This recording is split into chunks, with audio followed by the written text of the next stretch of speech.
You are listening to the Effective Statistician Podcast, the weekly podcast with Alexander Schacht and Benjamin Pieske, designed to help you reach your potential, lead great science, and serve patients without becoming overwhelmed by work. Today I'm talking with a really well-known statistician, Alan Bedding, and we will talk about how to get our statistics community to the next level and what that actually is. So stay tuned for this really interesting discussion with an awesome person. And now some music. During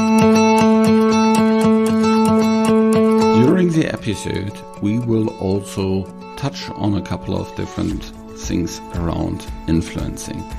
And influencing is really important on an organizational level, but it's also important on an individual level. And the Effective Statistician Leadership Program was designed by Gary and myself and refined over many years to help people exactly like you, a statistician, a data scientist working in pharmaceutical companies in a CRO, and improve your influencing skills. This is so much needed so that we as a community have a bigger influence. There's more and better decision made based on data in the companies, outside of the companies, and ultimately for patients. So invest in these skills. Either do it by some kind of leadership program, read more books, listen to more podcasts or whatsoever, or just contact Gary or myself and set up some leadership program within your company. We can help you with that. We have helped hundreds of your peers with it, many different big companies. I'm producing this podcast in association with PSI, a community dedicated to leading and promoting the use of statistics within the healthcare industry for the benefit of patients. Join PSI today to further develop your statistical capabilities with access to the video-on-demand content library, free registration to all PSI webinars, and much, much more. And there's one thing you really need to attend, and that is the PSI conference that happens in June in London. I'll be there for all the days. I'll arrive early and actually stay late. So join me there at the conference. Let's enjoy the conference. Let's enjoy the breaks. Let's enjoy the outstanding social events and have some fun together while learning and building our community. So head over to psiweb.org to learn more about this conference and all the other PSI activities. Welcome to another episode of The Effective Statistician. Today I'm really happy to have Alan again on this show. How are you doing today? I'm very good, Alexander, and I'm glad to be back again on the podcast. Yeah. So for those who don't know you, maybe you can give a very quick recap on what you have been doing in your quite interesting career up to now and what's your passion now? Yeah, so I've been in the industry, in the pharma industry for over 30 years. It seems like that sounds a long time, but to me, it's gone so fast. I'm now the global head of methods, collaborations, and outreach at Roche. I've been in that position now for 3 years. It is a statistical leadership position. And I've got a couple of passions at the moment, and one is on leadership in general and what we should be looking at as leaders, what we should be doing. My second passion is on coaching, but I bring a lot of that coaching expertise into my leadership role as well. Okay, so let's talk about the topic of today, how we can get our statistics community to the next level. So let's maybe start a little bit by exploring, if you think about the next level for our statistics community, how would that look like? What would the next level look like? To me, I think we spend a lot of time thinking about our technical skills. Yep. So to me, that's the bread and butter of what we do. That's the bread and butter. It's what we learn and we're good at it. We should be good at it. All Yeah. statisticians will have a statistical qualification or some aspect to a statistical qualification. The next level to me is how we then take that knowledge and be leaders in statistics. So be leaders in statistics, but also how can we also be leaders in drug development as well? So it's not just focused on pure statistics, it's focused on other aspects of the drug development process. And I'm not saying people need to go out there and get other qualifications to go and do those leadership roles. Just be a leader in drug development. You cannot be a good statistician, in my eyes, until you know about drug development and how your statistics can be applied within drug development. It's no good you as a statistician sitting in front of your computer, heads down and doing things without going out there and really selling what you can do as a statistician. I would go even a little bit broader than drug development. I would say across a complete company. Because when you say drug development, a lot of people will just think about phase 1 to phase 3.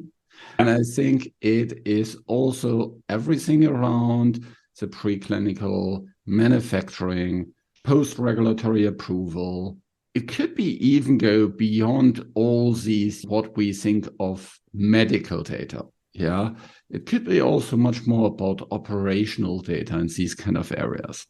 I had Steve Pike on this podcast quite some time ago, and he talked about all these other challenges, beyond just analyzing, let's say, real-world evidence studies and clinical trials and these kind of things. There's so many other data sets that are floating around in the companies where we can have a big impact in.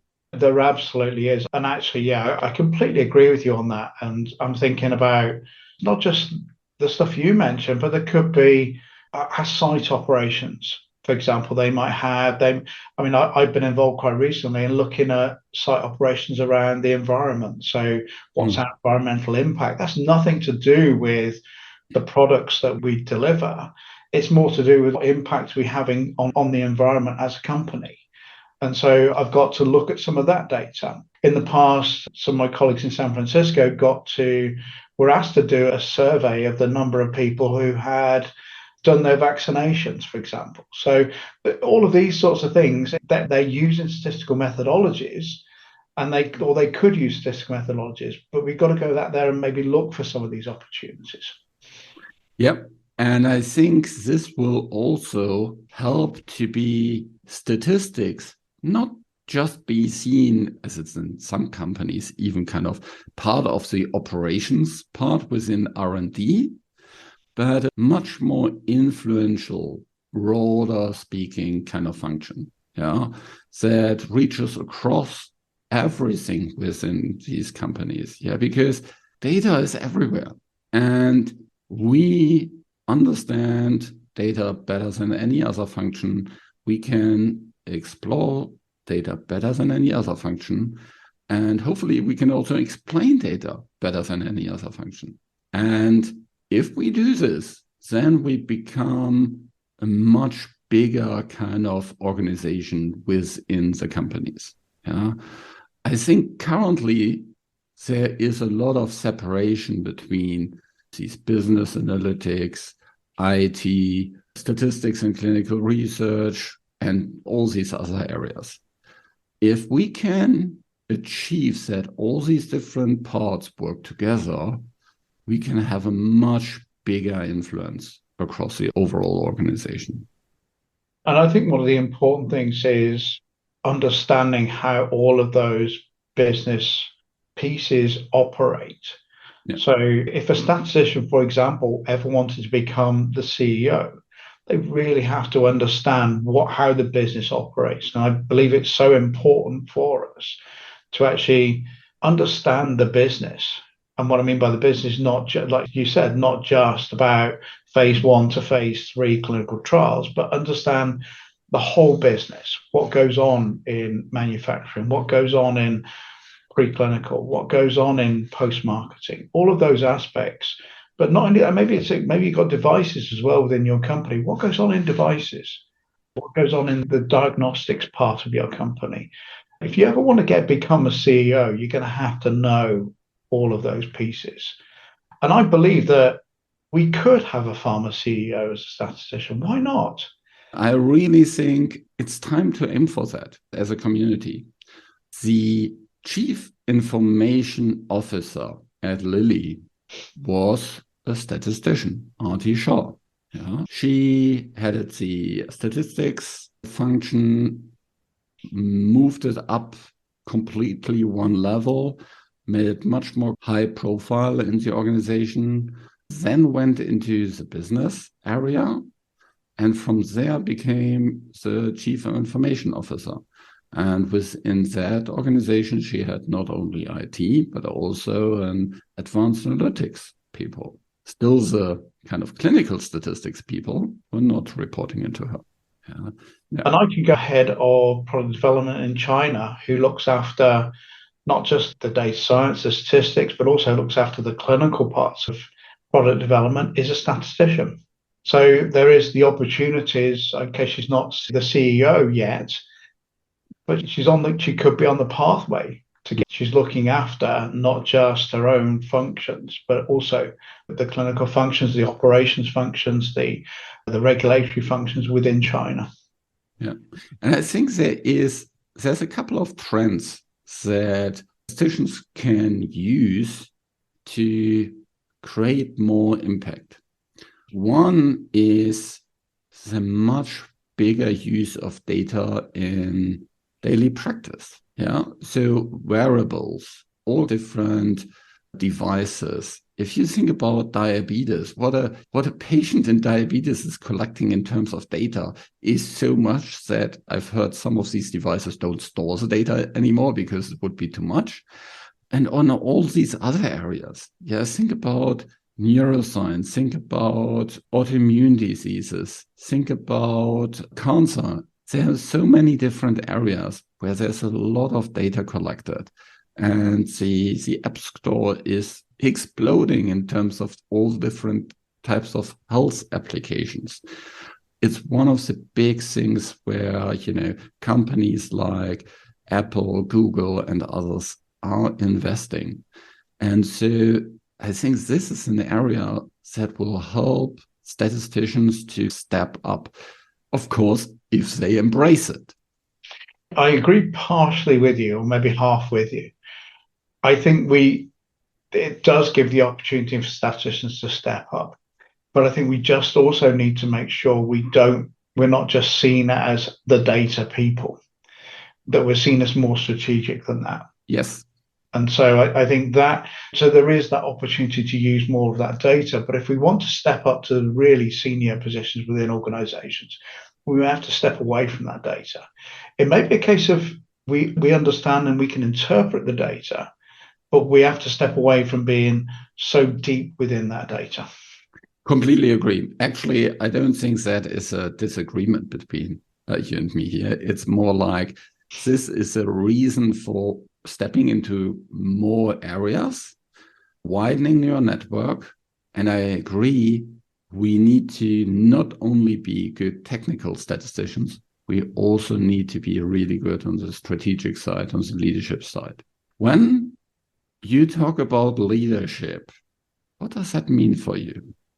Great question. It's one of my passions, and I may have mentioned this in the previous podcast as well that we did. There's a great quote from Rear Admiral Grace Hopper, which talks about you lead people, you manage things. And whenever you think about that, you think about a leader is a leader of people. You don't manage people. If you start to manage people, what you're doing there is command and control. You're micromanaging. That's managing people. So to me, leadership is all about being the person who's followed, who's inspiring to people. It's not about being motivational. Motivational is also command and control. It's more about being inspirational to people. But it's more than that. It's all about trusting and being trusted as a leader, and allowing people the space, allowing people the time to find their own path. That's not to say you let people go and it's the Wild West, but it's a case of, okay, somebody's got some work to do. You let them get on with it. You let them find their solutions. You're available to them. Make it known that you're available to them, but let them go. Don't micromanage. Don't keep asking them, how are you getting on with that? How are you getting on with that? Let them do it. Let them get on with it. They'll report back to you. So to me, the whole thing about leadership is leading people. I often hear people talk about, I lead a project. Actually, no, you don't. A project is a physical thing. You lead the people within the project. The project itself, you manage. You lead the project team. You lead the project team, exactly. I'm also going to say, just because you're a leader, you should not be a bad manager either. You have lots of things as a leader to manage. You have maybe the vision. The vision is a thing. So you manage the vision. You might manage budgets. You might manage timelines. These are all things that you might manage. And you should be a good manager. Most of the best leaders are also good managers as well. So they're not mutually exclusive. But if you find that people can reframe themselves from I manage people to I lead people, their mindset suddenly changes. They don't get worried as well. So leading people is much less worrying than, oh, I manage people. It makes people very tense. You mentioned motivating people and inspiring people. Can you expand a little bit on that separation? Absolutely. If you think about motivation, you think about motivation as either the carrot or the stick. So the carrot could be, for example, if you work fantastically well, here's a fantastic bonus at the end of the year. That's motivational.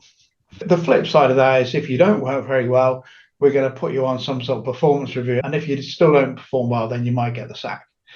That's most motivational. So they're examples of the carrot and the stick. What happens when you remove that motivation? What happens if you remove the carrot or the stick from the donkey, for example? The donkey does not move. Yeah. Whereas if you go to the donkey and you're kind to the donkey, you give him more carrots you don't put it in his face on a piece of string so he moves. You actually give him the carrot and you actually let him have some rest, for example.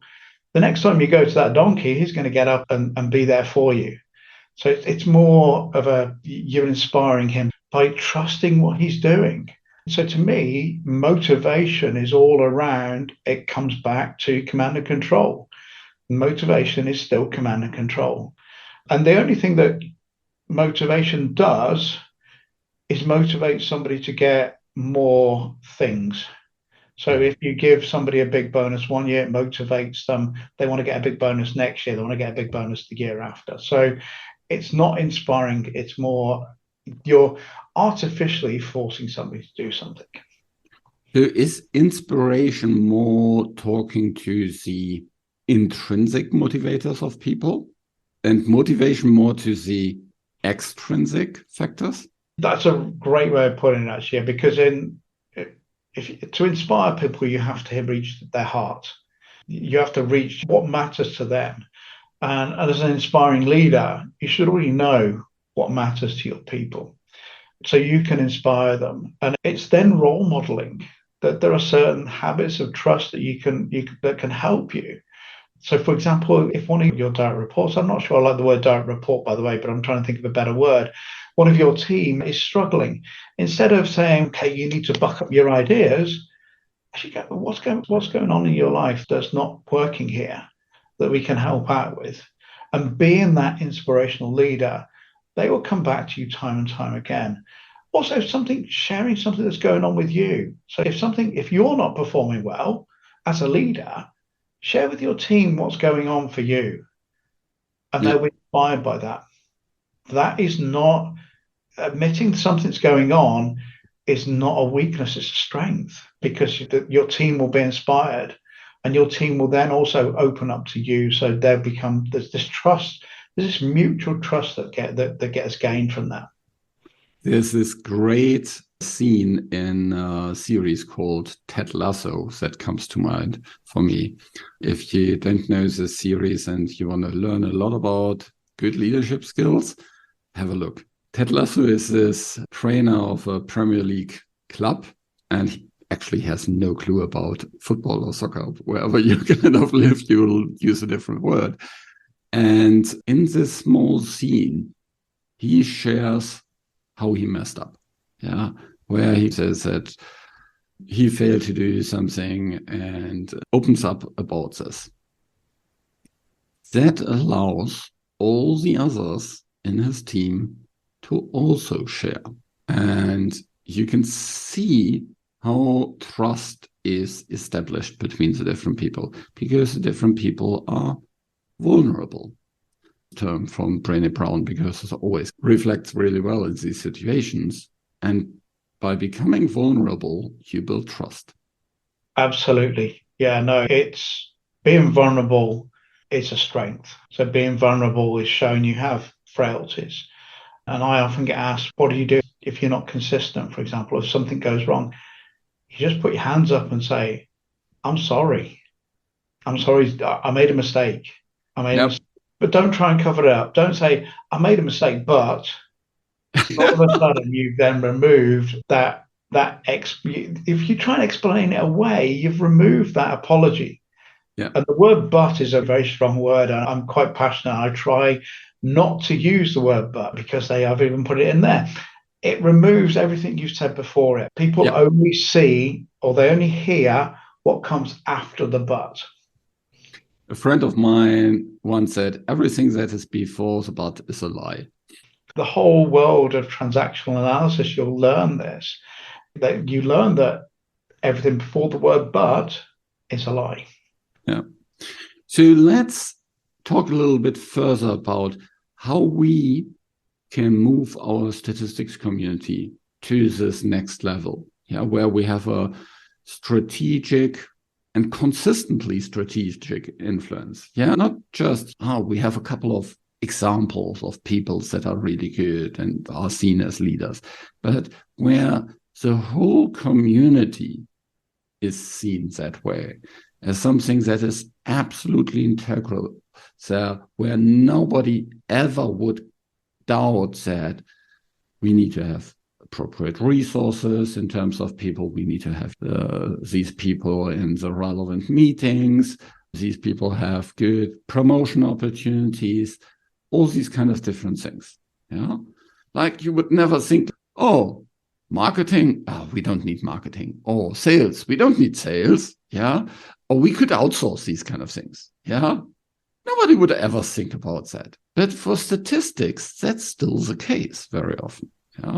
So how can we make sure that we become so integral that there's a CEO of a big pharma company that is a statistician?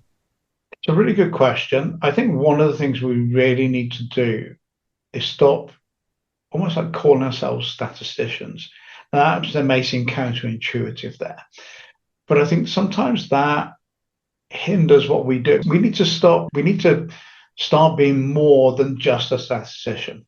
So maybe I'll use a statistical analogy here. Maybe if you think about a normal distribution curve, the statistics is maybe the bit in the middle around the mean, but we've got the tails. We need to spread ourselves. We need to be a little bit more spread about what we do.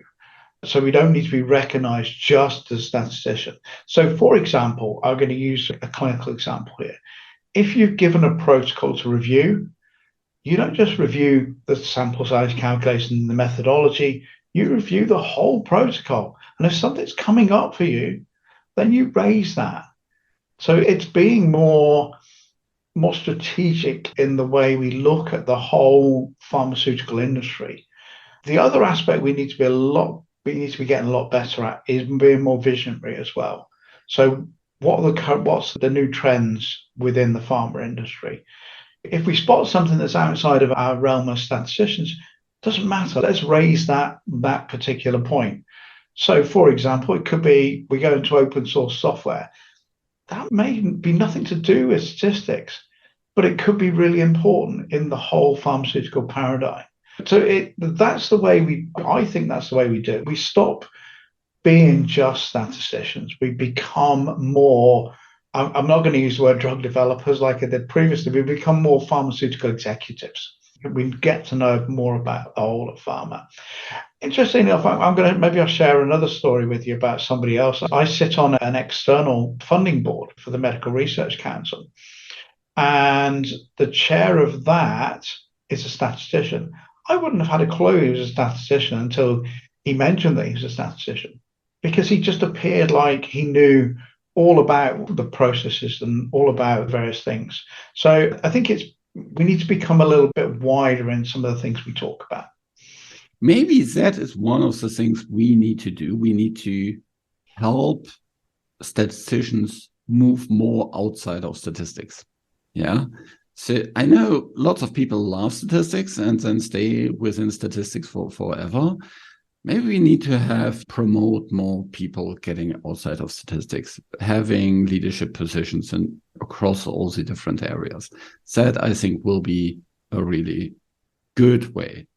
I recently talked with someone who said, yeah, we do essential stuff, core stuff, because we work on these regulatory things, and that makes us unique. And we should only focus on this because this is our brand and nobody can take that away from us. How would you react to someone that says we need to strengthen our brand, be really edgy and focused instead of spreading so much out, and then potentially, losing this brand identity? I think it's a good question, because I think we still need to maintain some of that brand identity. And I don't think spreading ourselves is going to lose that brand identity. At the end of the day, we're always going to be statisticians. I say always, most of the time. And I'm a classic case. I've been a statistician all my career. However, I have led initiatives, if you want to call them that. I'm not sure I particularly like that, in other things. For example, I was the first pharma representative on the R Consortium board. Nothing to do with statistics, apart from it's R. But it's a leadership position. And you can also lead initiatives. So you could also step up and lead something that may be outside of your realm, but just go and lead it. You don't need to be a statistician to do that, but it would raise the profile of statisticians to be able to do that. And I get that some people will not be comfortable stepping outside of their technical expertise. And I get that. And I think we do need people who can still deliver. If we had lots of visionaries, lots of people wanted to be CEOs, then we'd never get the bread and butter stuff done. So I think we need a mix of both. But I do think those who are able to step up to that next level, then I think they should be the ones pushing to step up to that next level. Maybe I'll use Casper within my own team as an example. Casper recently has been talking to lots of parts of the company about innovation and how innovation is invention multiplied by commercialization. That's not a statistical piece. He does use statistical examples. He uses Estimans as an example, but Estimans is not just statistics. It's more general around the company. But that's an example of somebody as an excellent statistician who's having much more influence, or a lot of influence around the company. So, that's how you could do it. You don't have to be just focused on your delivering your outputs and various things. You could have much more of an impact. And if you want to do those things, fine, fair enough. But I would say most people are going to have to be a bit more broader if they want to really go up in the organization. I love that you talk about this mix of people. Yeah. And I think we need to shift the existing mix more into this leadership area, looking more for people that can step up. Maybe also if it means they need to step a little bit outside of their discomfort zone, into their discomfort zone, outside of their comfort zone. If you encourage these people, if you inspire these people, if you show them, what's possible, if you show them examples of others that have done it, if you show you believe in that they can do it. I think there's a lot of people that currently would think of themselves as, I'll never be that leader. Who can be these leaders? And maybe I'm going to take one step back, I think everybody is a leader. Oh, yeah. No, I don't think. I know everybody is a leader. Everybody is a leader. The reason I say that is you lead one person, yourself. So you're always a leader. But there's also, I hear a lot from people is what you're talking about leadership doesn't apply to me because I don't lead a team like you do. Actually, no, hold on. You can lead without authority. Yeah. Leadership, Stephen M.R. Covey talks about leadership being a choice. It's not a position. And he uses the example of Mahatma Gandhi. Mahatma Gandhi had no governmental position or nothing like that, but he's seen as the modern father of India. Yeah. Nothing, he wasn't given that position. He just led. He was a leader. He went and he led. And there are other examples that we can think about. We can think about our own companies. I'm going to come back to Casper. Casper is a leader in statistics. He's not a people leader. He doesn't have a team of people, but he is still seen as a leader. Yeah.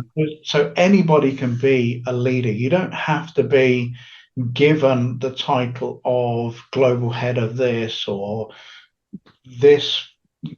manager of this or director of this. You can still be a leader. And you don't have to look for an initiative to be a leader. Choose to be a leader. You need to choose to be a leader. If you want to be a leader in estimands, in dose finding, in medical affairs, you choose to be a leader in those, and you can go and be that leader in those particular aspects. Completely agree. Exactly the same. Yeah. It's, by the way, it's Caspar Rofibach who always talks about. I should have had Casper's name. Yeah, thank you. Yeah, and he is regularly here on the show as well, and also presenting at the Effective Statistician Conference. And in his course that he is doing about estimands, he is also talking a lot about how you can influence people to adopt it, and that is leadership. Yeah. So as organizations within pharma companies, actually also in CROs, in universities, and all these kind of different settings, what can we do as both individuals as well as leaders, the head of the group or lead or something like this of an organization? What can we do to become better leaders?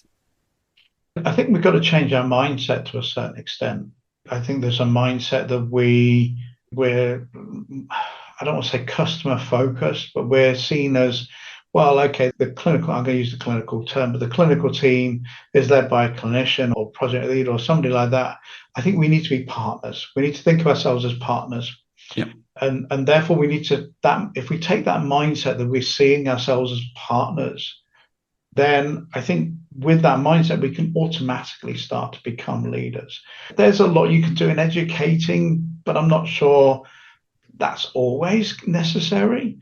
But I think that mindset, that open mindset of learning, that open mindset of admitting you don't know, so being humble. One of the true qualities of a leader is to be humble, to admit you don't know something and to ask somebody something. And if somebody gives you advice, take the advice. Don't just ignore it. Don't just ignore it because you think you know better than somebody else.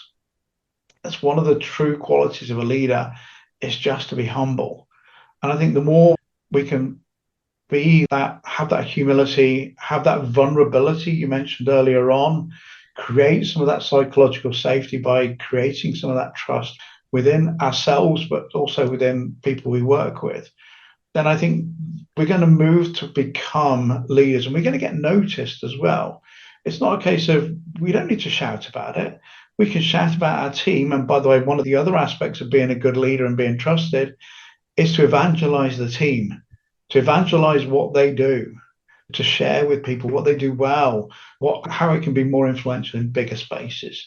So I just think that's the way we can step up as statisticians to becoming leaders. We can start to build some of those aspects into our everyday life. But let's not wait until there's a position available. Let's be leaders Let's be leaders in whatever. It could be anything whatsoever.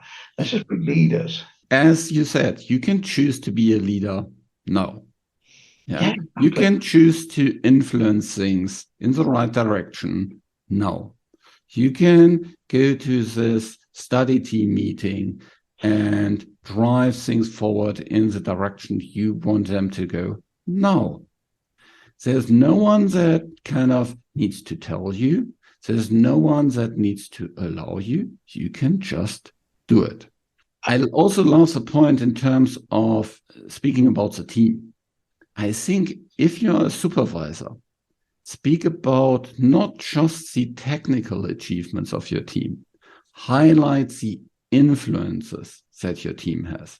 Not just, oh, we apply these super duper cut edge kind of stuff, but also about all the influence that was in there. What was the impact?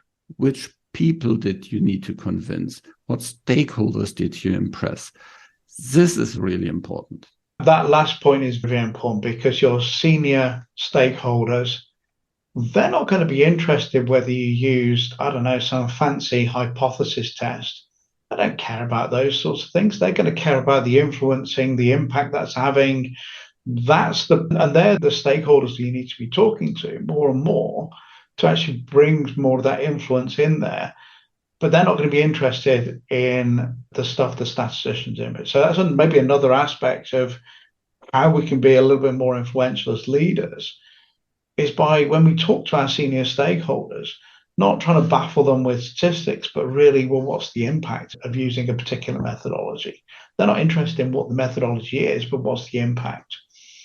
That was also actually one of the things that I learned from Arti. She was always collecting these stories from across all kind of different parts of statistics. So whenever she talked to someone senior, let's say in manufacturing, in marketing, in market access, in operations, in manufacturing, in preclinical research, she came with an example of a statistician who had influenced and improved something in that area. Said she could directly tell a story. Hey, Fred did this, Jonah did this, Julie did this for your organization. And we mentioned our head of product development in China. She did exactly the same when she was head of statistics. So I think it's good having those examples of where statisticians have stepped up to be leaders. And those are really good examples to quote to people, but also to their role models. When I talk about role models are inspiring. So it's being inspired by those particular role models. If you're a supervisor, collect these from your team. Yeah. So all the different stakeholders you talk to, you always have something to show. Okay, someone from my team did something for you. And also use these to speak to your team so that people see what does good look like. It's that I think is really inspiring. It shows what's possible. It shows what good looks like. Of course, you need to adjust it to the different experience levels. Let's say you can't, ask for someone that is 1 year with a job to do something similar to what you just talked about with Caspar, who works on a completely different experience level. Adjust it so that you have examples from all these different experience levels. And it's interesting you mentioned you can't do that with people 1 year in their job. No, you can. You can. I just wanted to say the more people that grow, the bigger their influence will be. Yep. And so if you just speak about the Caspars and the Allens and the people, that have 20 years of experience, that is not something that these kind of examples will not speak to those that are just starting. Yeah.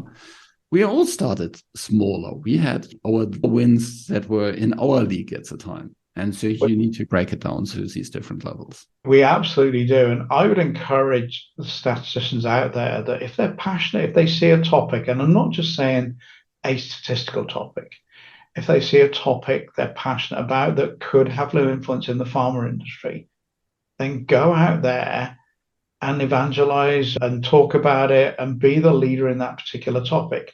And one of the examples I'm going to give, actually, I'm not going to name the name, but that person's not a statistician, but she was a placement student within our data sciences organization.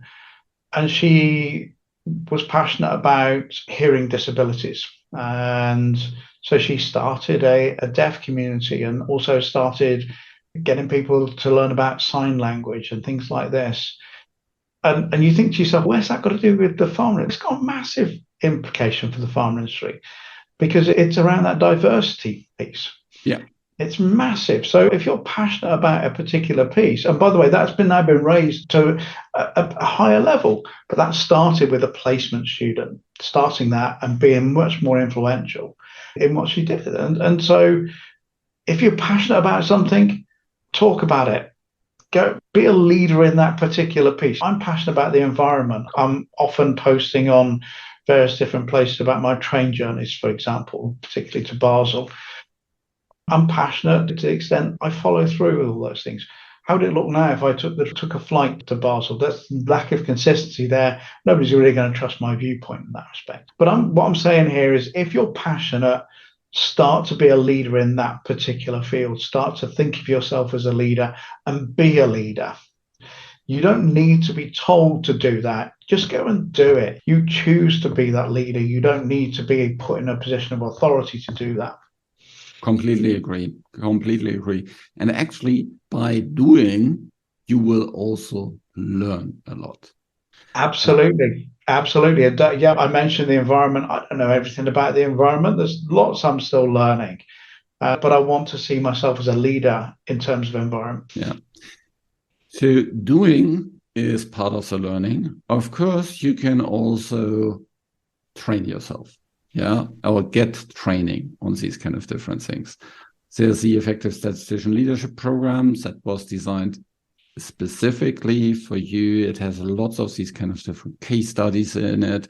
It goes to all these different aspects that we talked about. It actually also starts a lot with understanding what leadership is. So probably you can skip faster through that part if you're taking it. There are many podcasts, books, movies, all kind of different areas. There's probably something in your organization already that you can have a look into. They're absolute. I completely agree. And I'm going to add one more thing in there. Be curious. Be curious what happens. I'm curious at the moment. I'm doing a lot of work on how to look at military leadership and how that applies within the business. And most people say, yeah, but isn't military command and control?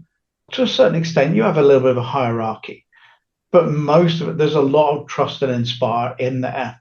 And if you read, there's a great book called The Art of Action by Stephen Bungay that Caspar Rufibach mentioned to me. And I mentioned Trust and Inspire by Stephen M. R. Covey. There's a Jocko Willing that I mentioned in my previous podcast, writes some fantastic books about leadership.